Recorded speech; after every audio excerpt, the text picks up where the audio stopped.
special guest. Go ahead and introduce yourself. Hi, I am Leana Kaplan. That's me. How are you today?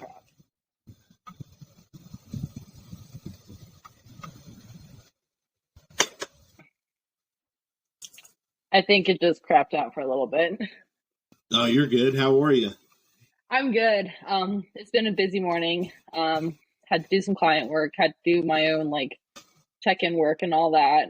So it's been going, but it's a good day. How's your day? Oh, it's going. It's been productive for sure. Well, that's good. Well, thank you for having me on here. Thank you for coming on. Can you tell me a little bit about yourself? A little bit about myself. Geez, okay. Well, I'm 22 years old. I'm a full-time college student studying pre-med, so I have so in sports med that's my concentration, sports medicine, pre-med. I have an associate's in nutrition. I have a minor in business, and then I might be taking up a second minor. So school's always number one. Bodybuilding is second. I'm still pretty immature when it comes to the bodybuilding realm, but we're getting really a lot better, and it probably would be different if I was competing more, but with school and all that stuff, it's a little bit harder. From Colorado. I'm a lanky bodybuilder, so I'm tall. And I don't know what else to talk about myself. I'm a really cute German Shepherd. I mean, he's my everything. So, how did you get into the fitness world, and what drove you to that aspect? So I got into bodybuilding, even fitness industry, by accident, completely by accident. So I've been an athlete my entire life, since I've been young. I've done pretty much every sport that doesn't include a ball because my hand-eye coordination is not there. But I actually used to run track in college. I swam a little bit in college, and I was really, really good at that. But my body just couldn't hold up because I've been doing it for so many years. And so then after having my second knee surgery, I was like, we're retiring from sports. And so I went to the gym for PT, or physical therapy, and I was just getting better and everything. And this guy, 3 weeks, just staring me down, just eyes locked on me for 3 weeks. And so at one point, I had to walk by him to get to the next machine I was going to use. And he tried to talk to me, and I just whipped around and I said, "Listen, buddy, you're not getting my number. We're not going on a date. We're not doing anything. Please leave me the fuck alone." And no, he was like, no, it's not that. Have you ever thought about bodybuilding? Like, what? And so I sat down with him later and I talked with him about it and everything, and he ended up being my first coach. He's now since not coaching and everything, but he pretty much said, "Yeah, I will help you. I'll coach you for free. I'll help you get in there. But why not try it out?" So like I said, it was completely by accident and something I've kind of fallen in love with in the process. So in the journey to do what you're doing now, would you say that the bodybuilding aspect also goes into the nutritional aspect of things? I would say nutrition goes into it even more than people think. I would say bodybuilding is 80% nutrition, 20% work. 20% of the time you go to the gym. It's majority nutrition. The best example I can give is your body is a Lamborghini. You are not going to want to run your Lamborghini on 85 octane. You're not. You're going to want 91 or above. So you cannot function properly. You cannot look good. You cannot be the best you can be without fueling yourself properly. And in regards to that, when you say fuel yourself properly, can you kind of dive into that a little bit for people who aren't really sure? Yeah. So when it comes to fueling yourself properly, obviously we know what the diet pyramid looks like, having a fruit, a veggie, a carb, a protein, and all the other stuff. But when it comes to bodybuilding, those things are going to be a little bit more skewed than, I would say, the average 2,000 calorie normal person diet, because let's be real, bodybuilders, we're not normal. We take things to the extreme, and that's totally fine. But for everybody, it's going to be a little bit different. For me, it's quite a bit different than other people because I actually have an autoimmune disease, so I have to work with my diet with that too. But we have to fuel ourselves in a way that's going to be good for our gut biome, our gut health, and also just going to be something that's going to be attainable. Of course, it's not going to be enjoyable all the time. You can't have like a beefy cheese taco or burrito whenever you want, like everything in moderation. But when it comes down to wanting like to look a certain way or feel a certain way, and then what you put inside your body, they do go hand in hand, and people don't really all the time like work with that. So I would say most people either don't eat enough or eat too much in one main food group, whether that be like a protein or carb or a fat or something, and that's going to lead to an imbalance. So just having a good understanding on nutrition, like knowing how to read a nutritional label and just working on everything in moderation is going to be the best thing possible. And a lot of people will say, well, don't have fruits. Fruits have sugars in them. It's like, well, they're healthy sugars. And that, knowing things like, okay, this is like a healthy sugar versus this is a bad sugar, or this is like an omega-3 fat versus an omega-6 fat. Like those are just going to be important in helping understand it. And there's like lots of YouTubes on this, like lots of things you can just read on like WebMD and all that. That just really help dive into that more and help educate you. So when it comes down to the training that you're doing as far as to stay in shape and to use what you know as far as nutrition and what you're learning in the bodybuilding aspect of that, how does that look, and what is your regimen like? What people don't understand about bodybuilding is it really is a 24-hour sport. Like how you sleep matters, what your stress level matters, how you lift matters, and how you eat matters. All of those matter. All these things inside like of our daily life and everything. So I pretty much do the same thing every single day. Everything's on a super strict schedule, and I like it that way. I like being super regimented, because I know when I'm going to eat what at what time, when I'm going to do what at what time, and all that stuff. And it just creates balance and like kind of like my own little homeostasis, if that makes sense. But in regards to training, like the way I train is progressive overload, really heavy. I train heavy with good form, I mastered the form before I went up in weight, and people don't do that. And I'll either do like a PPL, which is push-pull legs, or I'll do like a bro split, which is going to be more isolated depending on like the certain body type. So what I'll do, or the body part, and it just depends. It usually changes every 6 months. Like for 6 months, I'll do like a bro split, and like 6 months, I'll do like a PPL split.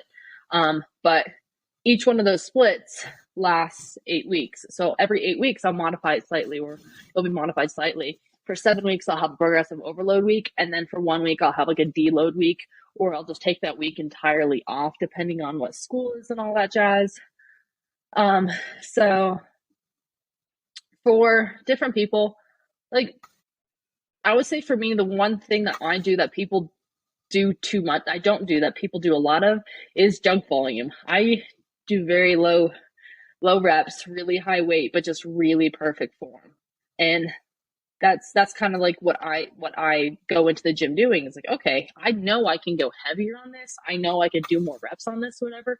But I promise I promise myself that I'm going to impress more people by doing things perfectly, looking perfectly, and with great intensity, rather than just like, being a Neanderthal and throwing random shit around, So this is kind of how I train. So as far as what the future holds for you, are you planning on staying in the bodybuilding aspect and adding nutrition, or are you trying to be a trainer at some point? Or well, I'm already a trainer. I'm already just very selective with my clients. I have a handful of in-person clients, but I have the majority of my clients online, and I just help them in regards to like nutrition and training, all that stuff. I don't do competition clients because if I'm going to be completely honest, I don't recommend bodybuilding to 99% of the people out there. I really don't. So I will not, I know I'm kind of like an advertisement for the sport, but I don't advertise for other people to do it. If that's something they want to do, that is awesome. But I'm not going to, I don't want to potentially bring them to like a worse health place, or like mess them up possibly, because let's be real, like bodybuilding can be very damaging, and I'm coming from personal experience with this. Like I've had to take 2 years off because of how bad like my previous coaches have fucked me up. So I don't want to do that to anybody, and like I said, I don't want to advertise for the sport. But yeah, so I guess my goal right now for myself is I just want to get out of my master's degree. Um, and then from there, I'm thinking I'm prepping for med school right now, so the MCAT, and then hopefully maybe become a doctor, maybe not. I'm also looking at getting a DPT, so a doctorate in physical therapy. But in regards to competition, what it's looking like right now, and I don't know, because for me, prep is a 4-letter word. Like, it is something, like, I've been in prep 3 times. I've only competed once because every time something bad has happened, then I've had to back out. So I'm not like necessarily looking forward to it, or just, I don't know, putting too many high hopes on it.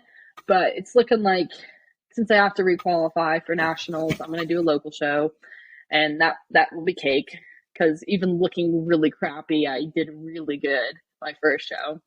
So that'll be cake. And then going to the national stage, and then depending on how that goes, if getting my pro card, then my partner and I are looking at doing a pro show together, because he's already pro. So that's what it's looking like.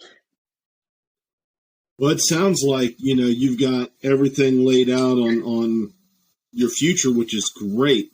When it comes down to getting ready for a competition, what all goes into the prep for you? Is it more mental than physical, or? I wouldn't say it's necessarily more mental than physical, because yeah, it does get challenging mentally and everything. But the best way to go into it is just not overthinking it, because it's easy to be like, oh, I look flat today. Maybe I should eat more. But is eating more on your plan? No, don't do it. So if you just do the work and execute it every single day with whatever you can do, like, that's going to be the best you can, like, the best for your physique and what you can, and the package you can bring to the stage. The physical aspect, it's the only change that should be done with prep versus when you're in your off season is just an increase in activity and a decrease in food. That is it. You should go into every single lift executing it the exact same way you did in your off season. And that's what most people don't think. They think, oh, I'm in prep now. Now I'm going to change my lifting style and all this other stuff. And that's not the case, because your body has reached its own little happy place in the off season with what it's been doing. So why would you out of this nowhere, once you're already fatigued, you're tired, your body's under a lot of strain, put more strain on it and ask it to reach its own comfortable place again? Some people don't really understand that. So like I said, the really only thing that you should be doing is just increasing activity, which is going to be cardio. Don't overdo cardio. And then from there, just decreasing food. For me, my preps take a very long time because I'm not on gear. And I'm also, like I said, I have an autoimmune disease, so I have to take a lot longer just so nothing flares up, but I'm not going to like damage myself more than prep already does, because prep is pretty invasive on the body. So as far as the nutritionist aspect of what you're doing, if somebody were to, theoretically come to you and say they're trying to lose weight and try to gain muscle mass, what would your advice be to somebody like that? Well, the first things first, I would say, is I would actually just look and kind of see like what they're eating, like what they're doing throughout the day and all that other jazz. It's easier to put, it takes so much less time to put on fat than does muscle. Like, it takes about 4 hours for your body actually to put on fat, mostly around your abdominal region. And then it takes anywhere between 6 to 10 weeks to put on muscle. Muscle takes a lot more time to build. Like, fat comes from your food, like you just eat it and just kind of goes to your body. That's it. Very simplified version. With muscle, that's something that has to be synthesized. That has to be built. And that takes a lot longer because it's intracellular.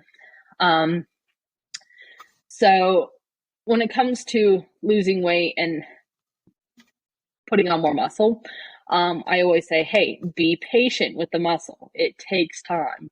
Like, Rome was not built overnight. And when it comes to losing weight, it's going to be the exact same thing too.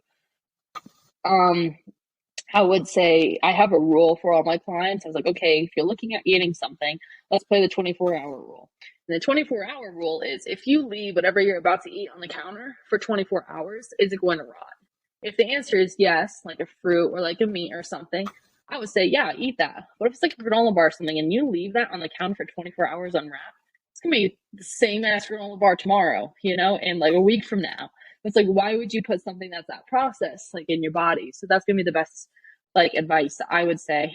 But for a lot of people, the majority of the time when it comes to having excess fat, it's due to inconsistency, poor diet management, lack of activity, and dehydration. Like it's the best way to get your body ready to lose weight is to actually get it on like more of a schedule, get it accustomed to things. Because if you like do things like skip meals, your body's gonna look, well, what the fuck? Like, are we in starvation mode? And it's gonna hold on to everything. So I would say just be consistent, eat cleaner. It's not really rocket science, and obviously it's going to vary per person. That's why I'm being very surface level on this. But yeah, and then just increasing activity. Like I put most of my clients in like a step count for a day. It's like, hey, let's just walk, like walk to work or walk to school or just walk a little bit because it's good for your health, So it like I said, it does vary, but that's like a very overarching view of it, if that helps. Yeah, absolutely. So where can my followers find you on social media? And if they're looking to try to see what, training would be like with you, where can they find that?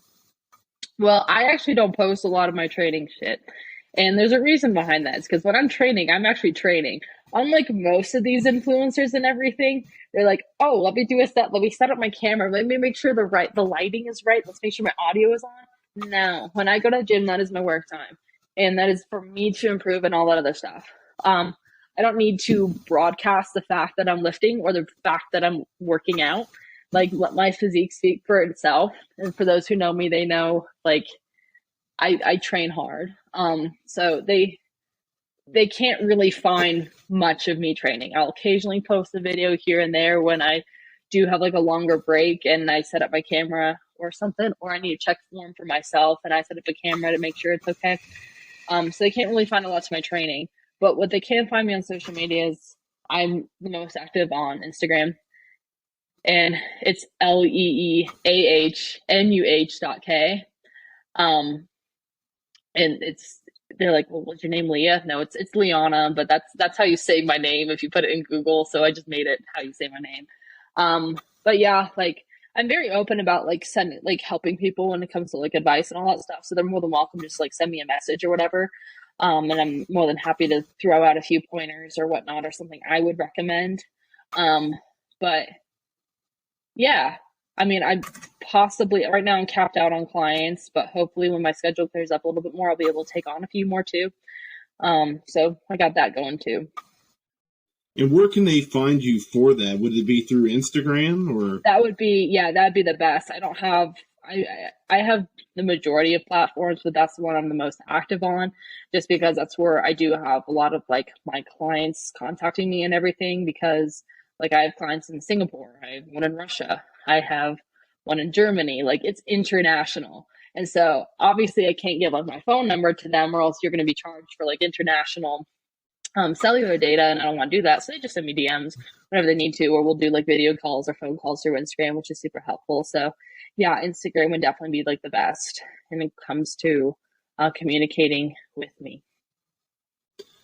Well, I definitely appreciate you coming on the show, taking time out of your busy schedule to chat with me and give us some insight on what you do. And, hopefully you get your pro card. Yeah, I know. I'm really hoping. I know that, God, I don't know. We'll see. We'll see. I have people who have more faith in myself than I do. Like, I have people telling me, like, how are you not pro yet? Or, you're going to get your pro card this year, whatnot. And I look at myself, I'm like, are you fucking serious? Are you in crap right now?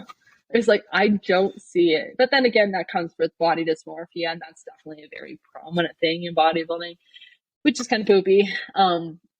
But I mean, no one judges themselves harder than themselves. So it's just the name of the game, and it's something we got to work with. That is very true. Well, I hope you have a good rest of the day. Yeah, you too. Thank you so much for having me. Absolutely. We'll talk to you soon. All right, bye-bye. Bye-bye.